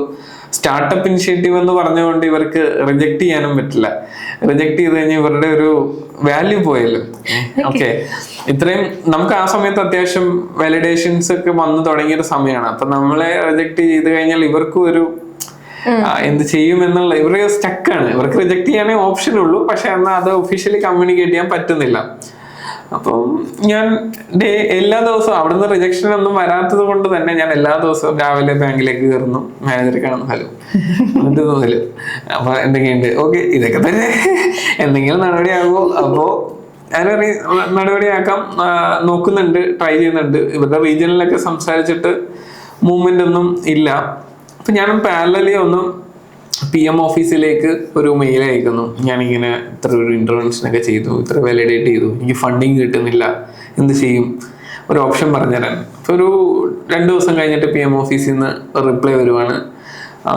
ഒരു അഗ്രി ഇൻഫ്ര ഫണ്ട് എന്ന് പറഞ്ഞൊരു സ്കീം വരുന്നുണ്ട്, അതിൽ കൂടെ സ്റ്റാർട്ടപ്സിന് ലോൺ അപ്ലൈ ചെയ്യാം. അതാകുമ്പോൾ കൊളാറ്ററൽ ഫ്രീ ആയിട്ട് ലോൺ കിട്ടും, അത് അവൈൽ ചെയ്തോളാൻ പറഞ്ഞിട്ട് ഒരു മെയിൽ. എനിക്ക് ആ സാധനം കിട്ടിയപ്പോഴേക്കും ഞാൻ നേരെ അതുകൊണ്ട് ബാങ്കിലേക്ക് ഇതാണ് റിപ്ലൈ. ഇതുവഴി നിങ്ങൾ, കാരണം ബാങ്കിന് അറിയില്ല ഇത് എങ്ങനെ ചെയ്യണമെന്ന്. പല അന്ന് MSME ആണ്, മറ്റേ മുദ്ര സ്കീം ഉണ്ട്. മുദ്ര സ്കീമാണ് ഇവരുടെ നോർമൽ സാധനം. പക്ഷെ അതിനൊക്കെ കൊളാറ്ററൽ വെക്കണം. നമുക്ക് കൊളാറ്ററൽ വെക്കാൻ താല്പര്യമില്ലാഞ്ഞിട്ടല്ല. മുദ്രയുടെ സ്കീമില് കൊളാറ്ററൽ ഇല്ലാണ്ടും ലോൺ കൊടുക്കാമെന്നുണ്ട്. പക്ഷെ ഇവര് കൂടുതലും എന്താ പറയാ, സ്റ്റാർട്ടപ്പുകൾക്ക് അത് കൊടുത്തിട്ടില്ല. അപ്പൊ ഈ അഗ്രി ഇൻഫ്രയിൽ ഒരു ടേം ഉണ്ട്, സ്റ്റാർട്ടപ്സിനും കൊടുക്കാം എന്നുള്ള രീതിയിൽ. അപ്പൊ അത് വെച്ചുകൊണ്ട് ഞാനത് പുഷ് ചെയ്തു. അപ്പൊ അവരൊരു നോക്കാം, ആ സ്കീം വരട്ടെ. അപ്പൊ സ്കീം വരുന്നവരെ ഞാൻ ആക്ച്വലി ഇവരുടെ, കാരണം എനിക്ക് വേറെ എവിടെ പോയിരുന്നു പണിയെടുക്കാൻ, ഞാൻ അന്ന് സർവീസ് മോഡൽ ബിസിനസ് ആണ് ഉള്ളത്. അപ്പൊ കുറച്ച് വർക്കുകളൊക്കെ ഉണ്ടെങ്കിലും ഞാൻ മോസ്റ്റ് ഓഫ് ദി ടൈം ബാങ്കിൽ വരും, ബാങ്കിൽ നിന്ന് ഇറങ്ങും, ഇങ്ങനെയായിരുന്നു. അവസാനം വന്ന് അവിടുത്തെ ക്ലർക്ക് വന്നിട്ട് അറ്റൻഡൻസ് രജിസ്റ്റർ കാണിച്ചിട്ട് നീയും കൂടെ ഒപ്പിട്ടു. എല്ലാ ദിവസവും ഞാൻ അവരുടെ കൂടെ ഉണ്ട്. അവരുടെ കൂടെ രാവിലെ വരുന്നു, ഇരിക്കുന്നു, അവരുടെ കൂടെ ഫുഡ് കഴിക്കുന്നു. ചിലപ്പോൾ ചില ആൾക്കാർക്ക് വേണ്ടിയിട്ട് ഫോമൊക്കെ ഫില്ല് ചെയ്ത് കൊടുക്കും. ഈ ഡെപ്പോസിറ്റും വിഡ്രോ ഫോമൊക്കെ ഉണ്ടല്ലോ, അവർക്ക് വേണ്ടിയിട്ട് എഴുതി കൊടുക്കും. ഇതൊക്കെ അവിടെ ഇരുന്ന് ചെയ്യുന്നുണ്ട്. പിന്നെ എൻ്റെ പണികളൊക്കെ അവിടെ ഇരുന്ന് വർക്ക് ചെയ്യും. അപ്പോൾ ഇതെല്ലാം ചെയ്യുന്നുണ്ട്. പിന്നെ അവരുമായിട്ടൊരു റാപ്പർ സെറ്റ് ചെയ്തു. അങ്ങനെ ഒരു 7 മാസത്തിന് ശേഷം ബാങ്ക് ഒരു 7.5 lakh ഫണ്ട് ചെയ്തു. ഒരു വർക്കിംഗ് ക്യാപിറ്റൽ ഓടിയായിട്ട് ഒരു 12 ലക്ഷം രൂപയും തന്നു. ഇനി ഇങ്ങോട്ട് വരരുത്, ഇത് ഞങ്ങളെ കൊണ്ട് മാക്സിമം പറ്റുള്ളൂ, വേറെ എന്താന്ന് വെച്ചാൽ ചെയ്തോ, റീപേയ്മെന്റ് പോണെങ്കിൽ എന്നുള്ള രീതിയിൽ അവർ പറഞ്ഞു വിട്ടു. ആ ഒരു എമൗണ്ട് വെച്ചിട്ട് നമ്മൾ ഒരു പ്രോട്ടോടൈപ്പ് കുറച്ചുകൂടെ ഇറ്ററേറ്റ് ചെയ്തു. കുറച്ചുകൂടെ ബെറ്റർ വേർഷൻസ് നമ്മൾ കൊണ്ടുവന്നു. അത് മാർക്കറ്റിലേക്ക് പുഷ് ചെയ്തു. വെച്ചാൽ സർവീസ് മോഡൽ കുറെ കൂടെ എക്സ്പാൻഡ് ചെയ്തു. അപ്പൊ ആ വർഷം നമ്മളൊരു ടോട്ടൽ ടേൺ ഓവർ ഒരു 40 lakhs നമ്മൾ വന്നു. അപ്പോഴേക്കും അത് മിനിസ്ട്രി ഓഫ് അഗ്രികൾച്ചർ, ഈ അഗ്രി ഇൻഫ്ര ഫണ്ട് ത്രൂ ആണല്ലോ വന്നത്. അവരത് ട്വീറ്റ് ചെയ്തു. ഇത് ഇത്രയും വയബിൾ ഒരു പ്രൊജക്റ്റ് ആണ്, ഇതെല്ലാവർക്കും അഡാപ്റ്റ് ചെയ്യാമെന്നുള്ള രീതിയിൽ ഇത് ചെയ്തപ്പോഴേക്കും കർണാടക, തമിഴ്നാട്ടിൽ നിന്നൊക്കെ നല്ല റിക്വയർമെന്റ്. നമുക്ക് ആകെ കുറച്ച് ഡ്രോൺസേ ഉള്ളൂ സർവീസ് ചെയ്ത് കൊടുക്കാൻ വേണ്ടിയിട്ട്. ഇവരെല്ലാവരും വന്നിട്ട് നമ്മളുടെ സോഷ്യൽ മീഡിയയിലും ബാങ്കിന്റെ പേജിലും ബാങ്കിന്റെ പേരൊക്കെ പറഞ്ഞിട്ടുണ്ട്. ബാങ്ക് ഓഫ് ബറോഡ വാഴക്കാലയാണ് ഇവർക്ക് ഫണ്ട് ചെയ്തത് എന്നൊക്കെ പറഞ്ഞിട്ട് മൊത്തം ബഹളം. ആൾക്കാരും അന്ന് ഇത് പുതിയൊരു ഇന്റർവെൻഷനാണ്, അപ്പൊ ആളുകൾക്ക് ട്രൈ ചെയ്ത് നോക്കണം. കാരണം മിനിസ്ട്രിയാണ് ട്വീറ്റ് ചെയ്തേക്കുന്നത്, അതിന്റെ അപ്പുറത്തേക്ക് ഒരു ഇത് വേണ്ട. അപ്പൊ ആ ഒരു പോയിന്റിൽ ഇവര് പല സൈഡിൽ നിന്ന് പുഷ് വന്നപ്പോഴേക്കും ബാങ്ക് പറഞ്ഞ് എത്ര വേണം, 60. 2 ദിവസം കൊണ്ട് സാങ്ഷൻ ആക്കുന്നു. പിന്നെ അതിനുശേഷം ആ 60 നെക്സ്റ്റ് അതിന്റെ അടുത്ത വർഷം ഏകദേശം ഒരു 80 ലക്ഷം രൂപ ടേൺ ഓവറിലേക്ക് വന്നു. അതിന്റെ അടുത്ത വർഷം അവരൊരു 1.25 crores ഫണ്ട് ചെയ്തു. അത് നമ്മൾ 3 CR കൊണ്ടുവന്നു. പിന്നെ അവർ ഫണ്ട് ചെയ്തു, നമ്മൾ 5 ആയി. ഇപ്പൊ നമ്മൾ ലാസ്റ്റ് ഇയർ 10 crore ആയി. അപ്പോൾ ബാങ്ക് ഇങ്ങനെ നമ്മുടെ നീഡും മനസ്സിലാക്കി, നമ്മളുടെ ഒരു സ്ട്രാറ്റജി മനസ്സിലാക്കി അവരിങ്ങനെ പമ്പ് ചെയ്തുകൊണ്ടേയിരുന്നു ഫണ്ടിങ്ങിന് വേണ്ടിയിട്ട്. സോ അതുകൊണ്ടാണ് പിന്നെ എനിക്കൊരു ഫണ്ടിങ്ങിന്റെ ഒരു നീഡ് മനസ്സിലായിട്ടില്ല. ഐ മീൻ എക്സ്റ്റേണൽ ഫണ്ട് എടുക്കേണ്ട ഒരു ആവശ്യം വന്നിട്ടില്ല. ഇപ്പൊ സ്റ്റാർട്ടപ്സ് എന്ന് പറയുന്നത് പൊതുവേ എന്താ പറയാ, ഒരു ഇൻവെസ്റ്ററെ കാണുക, ഫണ്ടിങ് എടുക്കുക, ബിസിനസ് ചെയ്യുക എന്നുള്ളതാണ്. പക്ഷെ എന്നാൽ നമുക്ക് അവൈലബിൾ ആയിട്ടുള്ള ഓപ്ഷൻസ് നമുക്ക് ചുറ്റിനും ഒന്ന് എക്സ്പ്ലോർ ചെയ്ത് കഴിഞ്ഞാൽ ഇതെല്ലാം വർക്ക് ആകും എന്നുള്ളതാണ്. ഇപ്പൊ അങ്ങനെ അതാണ് ആ ഒരു ഫണ്ടിങ് എലമെന്റ് എന്ന് പറയുന്നത്. ഫണ്ടിങ് എലമെന്റ് അതുപോലെ തന്നെ കുറെ ഗ്രാൻഡുകൾ നമുക്ക് സപ്പോർട്ടീവ് ആയിട്ടുണ്ട്. ഇപ്പൊ ഒരുപാട് KSCM, കേരള സ്റ്റാർട്ടപ്പ് മിഷന്റെ ഗ്രാൻഡ് തൊട്ട് ഈവൻ നമ്മളുടെ വർക്ക് ചെയ്യുന്ന ഓരോ മേഖലകളിലുള്ള മിനിസ്ട്രീസിന്റെ ഗ്രാൻഡുകളും നാഷണൽ ആക്സലറേഷൻ പ്രോഗ്രാമിന്റെ ഗ്രാൻഡുകളും നമ്മൾ അൺലോക്ക് ചെയ്തിട്ടുണ്ട്. അതൊരു വാല്യൂ അഡീഷൻ ആണ്. അതുപോലെ തന്നെ അതിനകത്തൊരു അക്രഡിറ്റേഷൻ എലമെന്റും കൂടെ ഉണ്ട്. അതൊരു വെയിറ്റേജ് ആണ് നമ്മളുടെ പ്രൊജക്റ്റിലേക്ക് വരുന്നത്. ഈ ഫ്യൂസിലേജ് എന്ന് പറയുമ്പോൾ നമ്മൾ കൂടുതലും അഗ്രി മേഖലയിലാണല്ലോ ഫോക്കസ് ചെയ്യുന്നത്, 2 ഡ്രോൺസ് വെച്ചിട്ട്. അപ്പം ഇപ്പൊ ഞാൻ മനസ്സിലാക്കുന്നതിൽ ഒരു ഡ്രോൺ പോയിട്ട് കേടുള്ള അല്ലെങ്കിൽ നശിച്ചു പോകുന്ന ചെടികളെ ഫൈൻഡ് ചെയ്യും, മറ്റേ ഡ്രോൺസ് പോയിട്ട് അതിന് മാത്രം വേണ്ട വളം അല്ലെങ്കിൽ മരുന്ന് അടിച്ചു കൊടുത്ത് തിരിച്ചു വരുന്നു. ഓക്കെ, ഇതിനപ്പുറത്തേക്ക് ഇപ്പൊ AI ഒക്കെ ഭയങ്കര ട്രെൻഡിങ് ആണല്ലോ. അപ്പൊ നിങ്ങളുടെ ഈ ഡ്രോൺസിലേക്ക് AI ഇന്റർവെൻഷൻ ഉണ്ടോ? അതായത് മണ്ണ് പരിശോധിക്കുക അല്ലെങ്കിൽ അതിന്റെ വിളകളൊക്കെ പരിശോധിക്കുക, ഇങ്ങനെ എന്തെങ്കിലുമൊക്കെ കൂടുതൽ ആഡ് ഓൺ ചെയ്യാൻ പറ്റും ഇതിനോടൊപ്പം തന്നെ? നമ്മൾ നേരത്തെ ചെയ്തുകൊണ്ടിരുന്നത് ഒരു AI എലമെന്റ് തന്നെ ആയിരുന്നു. ഇപ്പൊ കുറച്ചുകൂടെ ഫാഷൻ AI ആയതുകൊണ്ട് നമ്മൾ പുറകോട്ട് ആലോചിക്കുമ്പോൾ നേരത്തെ ചെയ്തത് അതൊക്കെ തന്നെയല്ലേ. നമ്മൾ നേരത്തെ ഒരുപാട് മുന്നിലായിരുന്നു. അതായത് ഇപ്പൊ നമ്മൾ ചെയ്യുന്നതെന്ന് പറഞ്ഞു കഴിഞ്ഞാൽ ഇപ്പൊ ഈ പറയുന്ന കുറച്ച് ടെക്നിക്കലാണ്. അതായത് ഇപ്പൊ പറയുന്നത് മൾട്ടി സ്പെക്ട്രൽ സെൻസേഴ്സ് ആണ്. അതിൽ നിയർ ഇൻഫ്രാറെഡ് ഇങ്ങനെയുള്ള സെൻസേഴ്സ് ഉണ്ട്. ഫോർ എക്സാമ്പിൾ നമ്മൾ വെജിറ്റേഷൻ ഇൻഡെക്സ് ആണ് നമ്മൾ ബേസിക്കലി എടുത്തിട്ട് ഒരു അണ്ടർസ്റ്റാൻഡിങ്ങിലേക്ക് വരുന്നത്. ഇപ്പം നമ്മൾ ഓരോ സെൻസറിൽ നിന്ന് വരുന്ന ഇമേജ് ഔട്ട്പുട്ട് ഒരു അൽഗോരിതമിക് ഇക്വേഷനിൽ കൂടെ വിടുവാണ്. NIR - IR divide by NIR + IR. ഈ ഒരു ഇക്വേഷനിൽ കൂടെ ഈ ഡാറ്റ നമ്മൾ ഒരു എഞ്ചിനിൽ കൂടെ വിടുവാണ്. ഐ മീൻ ഒരു കൈൻഡ് ഓഫ് കോഡിങ്ങിൽ കൂടെ വിടുവാണ്. അതിൽ നിന്ന് വരുന്ന ഒരു ഔട്ട്പുട്ടിൽ നമ്മൾ ഒരു പെർട്ടിക്കുലർ കളറിങ് കോഡ് കൊടുക്കുവാണ്. അപ്പൊ നമുക്ക് മനസ്സിലാവുകയാണ് അവിടെ ഇന്ന ഡിഫറൻസിയേഷൻസ് ഉണ്ടാവും എന്നുള്ളത്. അപ്പൊ ഇത് ഓൾറെഡി പ്രീ പ്രോഗ്രാംഡ് മെഷീൻ ലാംഗ്വേജിൽ കൂടെയാണ് അത് പോകുന്നത്. അതാണ് അതിൻ്റെ ഒരു AI ബാക്ക്ഗ്രൗണ്ട് വരുന്നത്. ബേസിക്കലി നമ്മൾ നേരത്തെ ചെയ്തുകൊണ്ടിരുന്ന ഒരു AI എലമെന്റ് ആണ്. ബട്ട് നമ്മളത് കുറച്ചുകൂടെ നമ്മൾ പുഷ് ചെയ്യുന്നത് ഒരു ഹാർഡ്വെയർ സോഫ്റ്റ്വെയർ ഇന്റർവെൻഷൻ എന്നുള്ള രീതിയിൽ, ഒരു ആപ്ലിക്കേഷൻ പ്ലാറ്റ്ഫോം ബേസ്ഡ് ഇന്റർവെൻഷൻ എന്നുള്ള രീതിയിലാണ് കൊടുക്കുന്നത്. മണ്ണൊന്നും നമുക്ക് മണ്ണിന്റെ ഇപ്പൊ നമ്മൾ അത് ചെയ്യുന്നില്ല. നമ്മള് ഫ്യൂച്ചറിൽ ചെയ്തേക്കാം കുറെ കൂടെ ആക്യുറസി ഇൻ കോണ്ടാക്ട് ഡിവൈസുകൾക്കാണ് കുറച്ചുകൂടെ മണ്ണിന്റെ ഘടന മനസ്സിലാക്കാൻ കുറച്ചുകൂടി എളുപ്പം. നമുക്ക് ബേസിക്കലി ഒരു മോയ്സ്ചർ കണ്ടന്റ് മനസ്സിലാക്കാൻ പറ്റും ഡ്രോൺ വഴി. അതല്ലാതെ മണ്ണിലുള്ള ന്യൂട്രിയൻ കണ്ടന്റ് മനസ്സിലാക്കാൻ നമുക്ക് കുറച്ച് ഡിഫിക്കൽട്ടാണ്.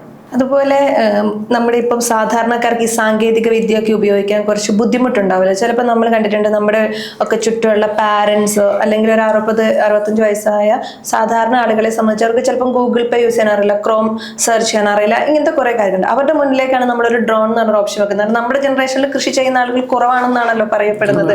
ഓക്കെ, അപ്പം അത്തരം ആളുകളെ ഈ സാങ്കേതിക വിദ്യ എങ്ങനെയാണ് പരിചയപ്പെടുത്തുന്നത്? നമ്മളിപ്പോ റീസെന്റ് പല ഏജ് കാറ്റഗറിയിൽ ഞങ്ങൾ തുടങ്ങിയ സമയത്ത് കൂടുതൽ യങ് ജനറേഷൻ ഫാമേഴ്സിനെയാണ് ടാർഗറ്റ് ചെയ്തുകൊണ്ടിരുന്നത്. അവരെ കുറെ കൂടെ കൃഷിയിലേക്ക് കൊണ്ടുവരിക. അന്ന് ഞങ്ങൾ തരിശുരഹിത പദ്ധതിയിലെ പാർട്ടായിട്ട് നമ്മൾ ഒരുപാട് യങ് ഫാമേഴ്സിനെ കൊണ്ടുവന്നിട്ട് അവരെ ഡ്രോൺ, കാരണം തരിശിലെന്ന് പറഞ്ഞാൽ കൃഷിയിൽ വിളവ് കിട്ടില്ല, അതാണ് ഇവിടുത്തെ പ്രശ്നം. അതങ്ങനെയാണ്. തരിശ് ഒന്നെങ്കിൽ ആൽക്കലൈൻ ഓർ അസിഡിക് സോയിൽ ആയിരിക്കും, അവിടുന്ന് നല്ല പ്രൊഡ്യൂസ് കിട്ടുക എന്ന് പറയുന്നത് എളുപ്പമല്ല. അപ്പൊ നമ്മൾ എവറി 10 days നമ്മൾ ഈ പറയുന്ന ഡ്രോൺ ആപ്ലിക്കേഷനിലൂടെ നമ്മൾ സ്പ്രേയിങ് ചെയ്യുക. ന്യൂട്രിയന്റും ഫെർട്ടിലൈസറും ഒന്നും ഗ്രൗണ്ടിൽ കൊടുക്കണ്ട, നമ്മൾ സ്പ്രേയിങ് മാത്രം ചെയ്ത് അവിടുന്ന് ഒരു മിനിമം റവന്യൂ നമുക്ക് കിട്ടും, മിനിമം പ്രൊഡ്യൂസ് എന്തായാലും കിട്ടും. നമ്മൾ ആ ഒരു സ്റ്റാൻഡർഡൈസേഷൻ ആണ് ആ പറയുന്ന തരിശുരഹിത പദ്ധതിയിൽ നമ്മൾ ചെയ്തത്. പിന്നെ അതിനുശേഷം ആ ഒരു ഫാമേഴ്സിനെ നമ്മളൊന്ന് എൻകറേജ് ചെയ്തു. ഒരു കേരളത്തിൽ നിന്ന് ഒരു 40ഓളം ഫാമേഴ്സിനെ നമുക്ക് അങ്ങനെ ക്രിയേറ്റ് ചെയ്യാൻ പറ്റിയിട്ടുണ്ട്. പിന്നെ അതിനുശേഷം നമ്മൾ ഈ ഡ്രോൺസ് കൊണ്ടുവന്നപ്പോഴാണ് കുറച്ച് വുമൺ ഡ്രോൺ പൈലറ്റ്സിനെ നമ്മൾ ഇംപ്ലിമെന്റ് ചെയ്താലോ എന്നുള്ളൊരു തോട്ട് പ്രോസസ് വന്നത്. അപ്പൊ ഞങ്ങൾ ഗവൺമെന്റുമായിട്ട് ചേർന്നിട്ട് ഡ്രോൺ ദീദി എന്ന് പറഞ്ഞൊരു സ്കീം 2023 ലോഞ്ച് ചെയ്തു. ഇപ്പൊ കേരളത്തിൽ തന്നെ ഒരു 50ഓളം ഡ്രോൺ ദീദീസിനെ നമ്മൾ ക്രിയേറ്റ് ചെയ്തിട്ടുണ്ട്. അവര് ത്രൂ നമ്മള് ഇൻഡസ്ട്രിയിലേക്ക്, അവര് ഏകദേശം ഒരു ഏജ് കാറ്റഗറി 40 to 55 ആണ്.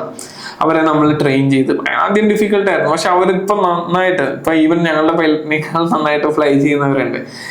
ഇന്ത്യയിൽ എവിടെ വേണമെങ്കിലും പോയി ഫ്ലൈ ചെയ്യാൻ പറ്റുന്ന ഡ്രോൺ ദീദീസിനെ നമുക്ക് മേക്ക് ചെയ്യാൻ പറ്റിയിട്ടുണ്ട്.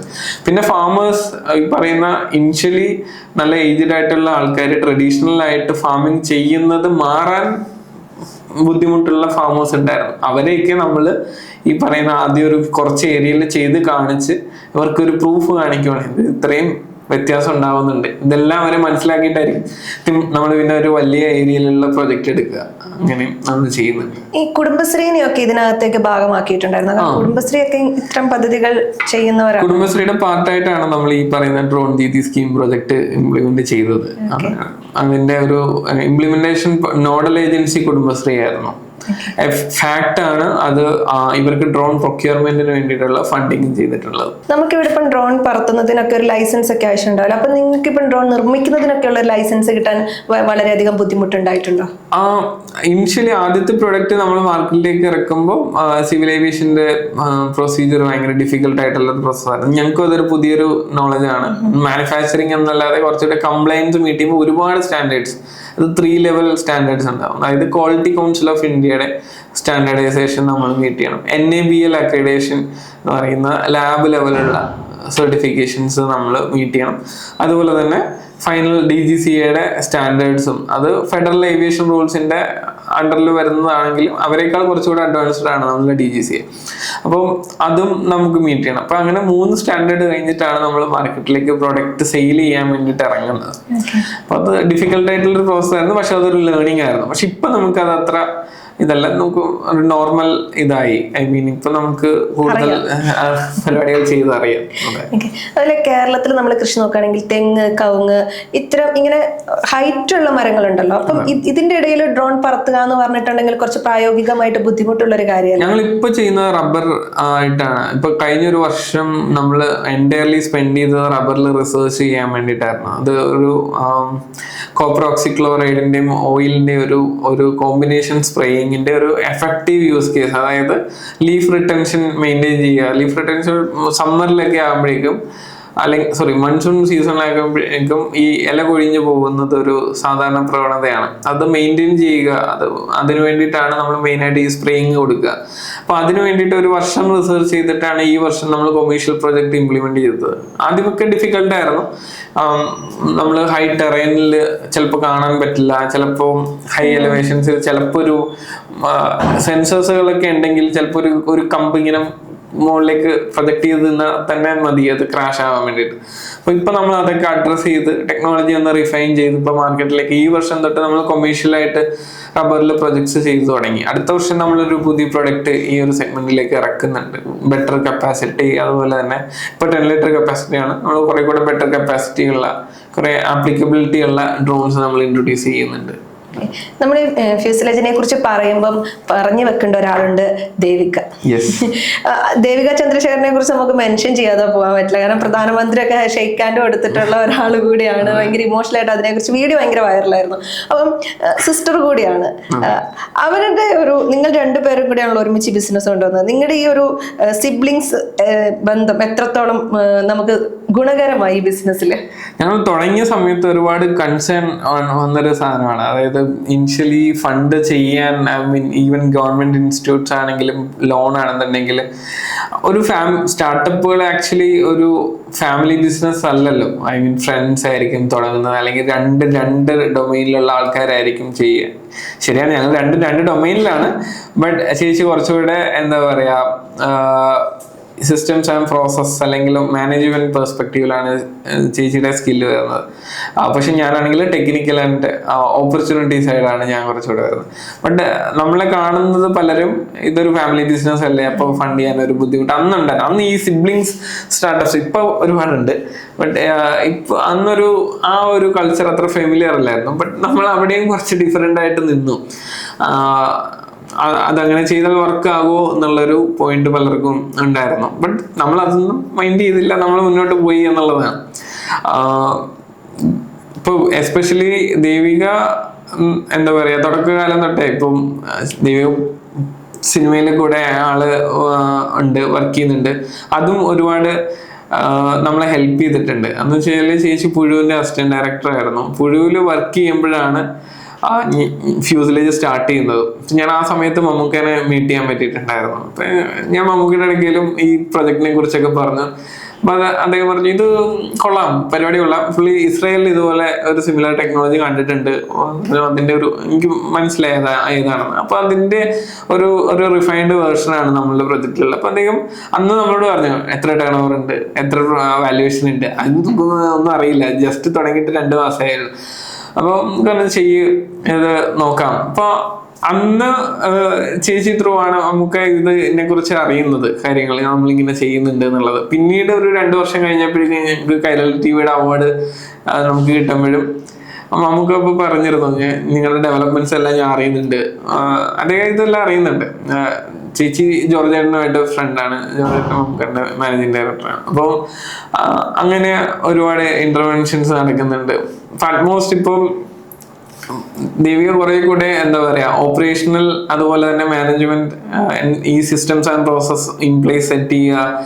ഇപ്പൊ പീപ്പിൾസ് മാനേജ്മെന്റ് പേഴ്സൺ ആണ്. അതായത് നമ്മൾ ഒരുപാട് എന്താ പറയാ ഏറ്റവും കൂടുതൽ പ്രോബ്ലമാറ്റിക് ആവുന്ന സിറ്റുവേഷനിലേക്ക് ചേച്ചിയാണ് കൂടുതലും സോർട്ട് ചെയ്യുന്നതും കാര്യങ്ങളൊക്കെ. പിന്നെ ഈവൻ എന്താ പറയാ വയബിലിറ്റി പോയിന്റിൽ ഒരുപാട് പ്രൊജക്ടുകൾ നിൽക്കുമ്പോഴും അതിനകത്ത് ഉള്ള കോൺട്രിബ്യൂഷൻ. ഇപ്പോൾ ലാസ്റ്റ് പറയുകയാണെന്നുണ്ടെങ്കിൽ ഈ പറയുന്ന പ്രൈം മിനിസ്റ്ററുമായിട്ടുള്ള ഒരു ഇന്ററാക്ഷൻ, അതാണ് ഇപ്പോൾ ഏറ്റവും എന്താ പറയാ വൈറൽ എന്നല്ല, ഞങ്ങൾക്കൊരു ടേണിംഗ് പോയിന്റ് ആയിരുന്നു. നിങ്ങൾക്ക് ഈ വർഷം എന്ന് പറയുന്നത് ചേച്ചി കാനഡയിൽ നമ്മളൊരു ഇനിഷ്യേറ്റീവ് സ്റ്റാർട്ട് ചെയ്തിട്ടുണ്ട്. ഫ്യൂസലേജ് തന്നെ അവിടെ കനേഡിയൻ ഗവൺമെന്റിന്റെ സപ്പോർട്ടിൽ നമ്മളവിടെ കമ്പനി സ്റ്റാർട്ട് ചെയ്തിട്ടുണ്ടായിരുന്നു. ചേച്ചിയും നമ്മളുടെ CTO അതിൽ ചന്ദ്രനും രണ്ടുപേരും കൂടെയാണ് കനേഡിയൻ ഓപ്പറേഷൻസ് നല്ല രീതിയിൽ അവർ റൺ ചെയ്തുകൊണ്ടിരിക്കുകയായിരുന്നു. അപ്പോൾ അതിൻ്റെ ഒരു മാനേജുമായിട്ട് ബന്ധപ്പെട്ടാണ് ഇവർ നാട്ടിലേക്ക് വരുന്നത്. അപ്പോഴാണ് ഈ നാഷണൽ അവാർഡിന് ഫ്യൂസലേജ് സെലക്റ്റഡ് ആണെന്ന് അറിയുന്നതും പിന്നെ ഞാനും ദേവികയും കൂടെ ഈ പറയുന്ന നാഷണൽ അവാർഡിന് വാങ്ങാൻ പോകുമ്പോഴാണ് ദേവിക്ക് പ്രൈം മിനിസ്റ്ററുമായിട്ട് ഇന്ററാക്ട് ചെയ്യാൻ വേണ്ടിയിട്ട് ഒരു ഓപ്പർച്യൂണിറ്റി കിട്ടുന്നത്. ദ തിങ് ഈസ് ആ ചേച്ചിയുടെ സ്പീച്ച് കേട്ട് ഭയങ്കര ഇൻസ്പയർഡ് ആയിട്ട് ഒരുപാട് ആൾക്കാർ വന്ന് നമ്മളോട് സംസാരിച്ചിരുന്നു. അതുപോലെ ആ വീഡിയോ ഒരുപാട് പേര് കണ്ടു. അത് കണ്ടതിന് ശേഷം ഒരുപാട് പ്രൊജക്ട്സ്, കാരണം ഇവർക്ക് പിന്നെ തിരിച്ച് കാനഡയിലേക്ക് പോകേണ്ടി വന്നില്ല, കാരണം അത്രയും പ്രൊജക്ട്സ് നമുക്ക് വന്നു. അത് മാനേജ് ചെയ്യാൻ അന്നൊരു 32 പേരായിരുന്നു നമ്മുടെ ടീം സൈസ്. ഇപ്പൊ ഏകദേശം 52 പേരായി നമ്മളുടെ ടീം. അപ്പോൾ അത്രയും ചേഞ്ചസ് ഈ കഴിഞ്ഞൊരു 6 മാസം കൊണ്ട് സംഭവിച്ചിട്ടുണ്ട്. അപ്പൊ അതെല്ലാം ആ ഒരു സ്പീച്ചിന് ശേഷം സംഭവിച്ചിട്ടുള്ള ഒരു കാര്യമാണ്. അപ്പൊ ഇങ്ങനെയുള്ള ഇന്റർവെൻഷനൊക്കെ സംഭവിച്ചത് ചേച്ചിയിലൂടെയാണ്. അപ്പോൾ അങ്ങനെ ഒരു എന്താ പറയാ, ഞങ്ങൾ അങ്ങോട്ടും ഇങ്ങോട്ടും ഓരോ ഗ്യാപ്പുകൾ ഫില്ല് ചെയ്തും പ്രോബ്ലംസ് തമ്മിൽ ഷെയർ ചെയ്തും പ്രോബ്ലംസ് ഒരുമിച്ച് ഫേസ് ചെയ്തും അങ്ങനെയൊക്കെ പോകുന്നു. ഫ്യൂസലേജിന്റെ ടേൺ ഓവർ എത്രയാണ്? ഇപ്പം പുതിയതായിട്ട് ബിസിനസ് ഒക്കെ തുടങ്ങാൻ ആഗ്രഹിക്കുന്നവരുണ്ടാവില്ല. ഇപ്പോൾ നമ്മൾ എപ്പോഴും പറയും മലയാളീസ് 2 കൂട്ടുകാർ ഒരുമിച്ച് ഇരുന്നിട്ടുണ്ടെങ്കിൽ എപ്പോഴും സംസാരിക്കുക ബിസിനസ് ഐഡിയകളെ കുറിച്ചായിരിക്കും. അപ്പം അത്തരം ഒത്തിരി ഐഡിയകൾ ഉള്ളവരുണ്ടാവും. പക്ഷെ എന്ത് ചെയ്യണം, ഫസ്റ്റ് സ്റ്റെപ്പ് എന്ത് ചെയ്യണം എന്നറിയാത്ത കുട്ടികളുണ്ടാവും, യുവാക്കളുണ്ടാവും. അവരോട് കൊടുക്കാനുള്ള ഉപദേശം എന്താണ്? കൊടുക്കാനുള്ള ഉപദേശം എന്ന് പറയുന്നത് ടൈം എന്നുള്ളതാണ്. ഒരുപാട് ഡിസ്കസ് ചെയ്യാണ്ട് പരിപാടികൾ മുന്നോട്ട് പോവുക എന്നുള്ളതാണ്. നമ്മൾ ടൈം വേസ്റ്റ് ചെയ്യുന്നത് നമുക്ക് തിരിച്ചു കിട്ടാത്തൊരു സാധനമാണ്, എത്ര വില കൊടുത്താലും കിട്ടാത്തൊരു സാധനമാണ്. എക്സ്പ്ലോർ ചെയ്യുക എന്നുള്ളത്, എക്സ്പ്ലോർ ചെയ്യാനുള്ള മൈൻഡ് സെറ്റ് കാണിക്കുക എന്ന് പറയുന്നത് രണ്ടാമത്തെ ഒരു ഫാക്ടറാണ്. അതായത് നമുക്ക് ഒരു ഡോറ് കുട്ടി തുറന്നില്ല എന്നുണ്ടെങ്കിൽ അടുത്ത ഡോറ് തുറക്കാം എന്നുള്ളൊരു മൈൻഡ് കാണിക്കുക എന്നുള്ളതാണ്. ഓപ്പർച്യൂണിറ്റി ഉണ്ടാവും, ഫെഡപ്പ് ആവാണ്ടിരിക്കുക, ഇങ്ങനെയുള്ളൊരു കാര്യങ്ങളുണ്ട്. പിന്നെ കോൺസ്റ്റന്റ് ആയിട്ടുള്ളൊരു ഇന്റർവെൻഷൻ. എനിക്ക് ചിലപ്പോൾ സംടൈംസ് ആലോചിക്കാറുണ്ട് എനിക്കൊരു പേഴ്സണൽ ലൈഫ് ഉണ്ടോ എന്നുള്ളത്. ബിക്കോസ് എന്ത് തിങ് ഈസ്, എനിക്ക് ചുറ്റിനുള്ള എല്ലാം ഇതുമായിട്ട് ഞാൻ ചെയ്യുന്ന ഇനിഷ്യേറ്റീവായിട്ട് കണക്റ്റഡ് ആണ്. ഓക്കെ, ഞാൻ ഹാർഡ്ലി അതിൽ നിന്ന് മാറി നിന്നാണ് ബാക്കിയുള്ള ടൈം സ്പെൻഡ് ചെയ്യുന്നത്. ഓക്കെ, അത് മാറുമ്പോൾ നമുക്കൊരു അസ്വസ്ഥത ഉണ്ടാവും. ബട്ട് എന്നാലും എന്താ പറയുക, വൺസ് നമ്മൾ ഇന്നായി കഴിഞ്ഞു കഴിഞ്ഞാൽ പിന്നെ ഒരു ത്രില്ലാണ്. ബേസിക്കലി എന്താണ് ഈ പറയുന്ന പല പല ആൾക്കാരുമായിട്ടുള്ള എൻഗേജ് ചെയ്യുമ്പോഴും പല സ്റ്റേക്ക് ഹോൾഡേഴ്സുമായിട്ട് ഇൻവോൾവ് ചെയ്യുമ്പോഴും നമുക്ക് കിട്ടുന്ന ഒരു സന്തോഷം നമ്മൾ എക്സ്പീരിയൻസ് ചെയ്യണം. ഡേ ടു ഡേ ഓണ്ടർപ്രണർഷിപ്പിൽ എന്ന് പറയാൻ ഒരുപാട് ലേണിങ്സ് ഉണ്ട്. അപ്പൊ ആ ലേണിങ്സിലേക്ക് ഇറങ്ങി ചെല്ലുക. ഒരുപാട് പ്രോഗ്രാംസ് നമുക്ക് അടുത്തുള്ളതുണ്ട്. അപ്പൊ അതൊക്കെ എക്സ്പ്ലോർ ചെയ്യുക. ആദ്യം എനിക്കും അതൊക്കെ ലേണിങ്സ് ആയിരുന്നു. ഇപ്പൊ ഞാൻ അങ്ങനെ പ്രോഗ്രാമുകളിലൊന്നും അങ്ങനെ ഇതാകാറില്ല. അപ്പോൾ നമുക്ക് അത് ഒരു നെക്സ്റ്റ് ലെവൽ ലേണിംഗ് ആയിട്ട് പലതിനെയും കണ്ട് നമ്മൾ കോൺസ്റ്റന്റ് ആയിട്ട് നമ്മൾ തന്നെ അപ്ഗ്രേഡ് ചെയ്യുക, നമ്മളെ കമ്പനീനെ അപ്ഗ്രേഡ് ചെയ്യുക, ലൈക്ക് മൈൻഡഡ് ആയിട്ടുള്ള ആൾക്കാരെ ചുറ്റും ചേർക്കുക. ഇപ്പൊ ഞാൻ മനസ്സിലാക്കിയ ഒരു കാര്യമുണ്ട്, നമുക്ക് ചുറ്റിനുള്ള ഒരു 5 പേരുടെ ക്യാരക്ടർ അല്ലെങ്കിൽ അവരുടെ ഒരു ആവറേജ് ആയിരിക്കും നമ്മളുടെ ഒരു ഇത്. അപ്പോൾ ലൈക്ക് മൈൻഡഡ് പീപ്പിളിനെ നമ്മളുടെ ഓർഗനൈസേഷനിലേക്ക് കൊണ്ടുവരിക, അവരുമായിട്ട് ഒന്ന് ഒരു വൈബ് ആകുക എന്നുള്ളതാണ്. ഇപ്പൊ ഞങ്ങളെന്ന് പറയുന്ന ഒരു യൂഷ്വൽ ഓഫീസ് സ്ട്രക്ചർ ഒന്നുമല്ല. ഐ മീൻ വളരെ സിമ്പിൾ ആയിട്ട് ഡ്രസ് ചെയ്യുക, അവിടെ അങ്ങനെ ഒരു യൂഷ്വൽ ഒരു കോർപ്പറേറ്റ് അല്ലെങ്കിൽ ഒരു ഓഫീസ് കൾച്ചർ ഒന്നുമല്ല. ടൈമിംഗ് ഒന്നുമില്ല. I mean just project complete ചെയ്യുക, പോവുക, അടുത്ത പ്രൊജക്ട് പിടിക്കുക, ഇതൊക്കെയാണ് പാഷനേറ്റ് ആയിട്ടുള്ള മൈൻഡ്സ് ഒക്കെയാണ് നമ്മുടെ കൂടെ ഉള്ളത്. അപ്പോൾ ഇപ്പം പറയാനുള്ളതെന്ന് വെച്ചാൽ ഞങ്ങളുടെ കൂടെ ഒരു 5000 രൂപയ്ക്ക് നമ്മളുടെ കൂടെ സാലറിക്ക് ജോയിൻ ചെയ്ത ആളുകളുണ്ട്. അവരിപ്പോൾ മോർ ദാൻ 75,000 സാലറി മേടിക്കുന്നവരുണ്ട്. അപ്പോൾ അത്രയും നമുക്ക് അവർക്ക് വേണ്ടിയിട്ട് ചെയ്യാൻ പറ്റുന്നത് അവരത്രയും ഡെഡിക്കേറ്റ് ചെയ്തുകൊണ്ടാണ്. ഇപ്പം ഞാനോ അല്ലെങ്കിൽ എൻ്റെ സിസ്റ്ററോ അല്ല, ഇപ്പോൾ ആ ഒരു എൻ്റയർ ഒരു ടീമാണ് ആക്ച്വലി ഈ ഫ്യൂസലേജിനെ ഇത്രയും പുഷ് ചെയ്യാൻ പറ്റിയിട്ടുള്ളത്. അതാണ് അതിൻ്റെ ഒരു സക്സസ് എന്ന് പറയുന്നത്. അപ്പോൾ ഇത്രയും ഫാക്ടേഴ്സിനെ കൺസിഡർ ചെയ്യുക എന്നുള്ളതാണ്. നമ്മൾ മാത്രമല്ല കമ്പനി, നമ്മൾ കമ്പനിയിലുള്ള ആളുകളാണ് ഇതിന്റെ സക്സസ് ഒന്ന് മനസ്സിലാക്കി കഴിഞ്ഞാൽ പിന്നെ എന്തും പോസിബിൾ ആണ്.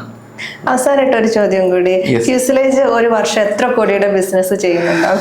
ഇതൊരു എന്താ പറയാ, ഇപ്പൊ നമ്മൾ last financial year 10 crore business ആണ് ചെയ്തത്. സെക്കൻഡ് ലാസ്റ്റ് ഇയർ 6 crore ആണ്. നമുക്കൊരു ലാസ്റ്റ് നമ്മൾ 2-3 ഇയർ ക്യാഷ് പോസിറ്റീവായിട്ട് തന്നെയാണ് മുന്നോട്ട് പോകുന്നത്. അപ്പൊ നമ്മളുടെ ഒരു ഗ്രോത്ത് കണ്ടിട്ട് നമുക്ക് ലാസ്റ്റ് ഇയർ, ഐ മീൻ ഇതൊന്നും വലിയ നമ്പർ അല്ല, എന്നെ സംബന്ധിച്ചൊരു വലിയ നമ്പർ അല്ല.